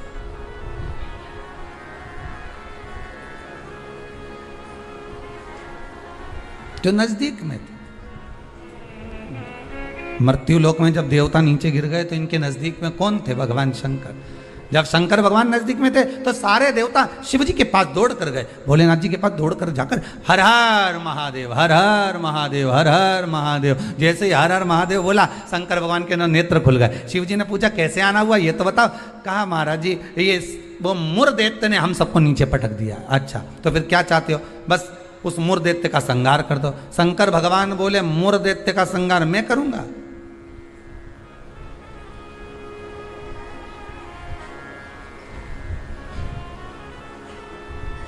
मैं नहीं कर सकता। क्यों? उसका संहार भगवान विष्णु करेंगे। उनसे जब कहो जाकर, तो भगवान विष्णु तो हमारे, हम 33 कोटि देवता नीचे नजर आ रहे, पर भगवान विष्णु कहीं नजर नहीं आ रहे। हमको तो लग गया ऊपर से पटका होगा तो वो नीचे चले गए होंगे। भगवान नहीं दिख रहे हमको, हमें नजर नहीं आ रहे, हम कहां ढूंढे उनको? ये हमारी दृष्टि है। हमारी दृष्टि से भगवान को हम देखने का प्रयास करेंगे ना, भगवान नहीं मिल सकता। भगवान को पाने के लिए भीतर की दृष्टि चाहिए, आत्मा की दृष्टि, मन की दृष्टि चाहिए। हमारी दृष्टि पे तो चश्मा लगा होता है। हाँ, ब्लैक कलर का लगा है तो ब्लैक दिखेगा, नीला लगा है तो नीला, पीला लगा है तो पीला, हरा लगा है तो हरा। उसी तरह हमारी दृष्टि पर चश्मा लगा है, कामी होगा तो कामी दिखेगा, लोभी होगा तो लोभी दिखेगा। चोर को चोर नजर आता है, साहूकार को साहूकार नजर आता है, बेईमान को बेईमान नजर आता है, ईमानदार को ईमानदार नजर आता है, धर्मात्मा को धर्मात्मा नजर आता है, पुण्यात्मा को पुण्यात्मा नजर आता है। साहूकार को साहूकार दिखेगा, ईमानदार को ईमानदार दिखेगा, ढोंगी को ढोंगी नजर आएगा, पापी को पापी नजर आएगा, कपटी को कपटी नजर आएगा। आप जैसा चश्मा लगाए होगे, सामने वाला व्यक्ति वैसा नजर आएगा। आप अपनी आंखों का इलाज अच्छा करवाओ, सामने वाला व्यक्ति अपने आप ही अच्छा नजर आने लगेगा, अपने आप। हमारी सास तो हमेशा हमारा बुरा ही सोचती है। सास बुरा नहीं सोचती, चश्मा गड़बड़ हो गया। समझ गए? अरे बोलो तो, समझ गए ना? चश्मा गड़बड़ हो गया मतलब दृष्टि गड़बड़ हो गई। हमने देखा हमारी सास हमारा बुरा सोचती है, मतलब बुरे हम हैं, हम सोच रहे हैं बुरे। अगर अच्छा सोचते तो कह देते हाँ है तो सास ना, इन्होंने मेरे पति को जन्म दिया है, मेरे पति को जन्म दिया, जब पति इतना प्रेम से मेरे से व्यवहार करे तो सास क्यों व्यवहार खराब करेगी? अरे बोलो तो करेगी। जब पति तेरे लिए जेब में भर के गजक लाए, कुरकुरा लिया है, चिप्स लिया है, तब तूने एक बार भी नहीं किया कि बताओ मेरा क्या जो, तो कहे पति अच्छा है पर सास बुरी। नहीं नहीं, दृष्टि हमारी बुरी है, उसमें हमें सामने वाला व्यक्ति गलत नजर आ रहा है। हम अच्छा देखना प्रारंभ कर देंगे ना तो हमको अच्छा मिलने लगेगा। बुरा जो देखन में चला और बुरा न मिला कोई, कौन मिला फिर बुरा? ये मन।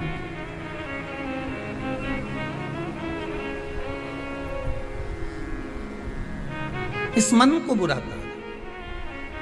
मैं नहीं मार सकता मुर्देत्य को, भगवान विष्णु मारेंगे। भगवान विष्णु कहाँ मिलेंगे? क्षीर सागर में शयन कर रहे हैं, जाइए। सारे देवता पहुंच गए क्षीर सागर। प्रभु कृपा करिए। भगवान विष्णु ने पूछा क्या हुआ? वो मुर्देत्य ने आक्रमण कर रखा है, सांप को उठा उठा के पटक दिया, एक भी नहीं बचा, सारे लोग खाली पड़े। अच्छा फिर मां कौन बैठा है? तो क्या मुर्देत्य बैठा अकेला? हो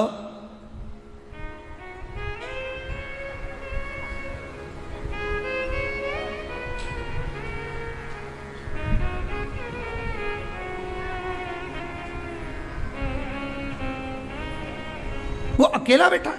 हाँ, भगवान विष्णु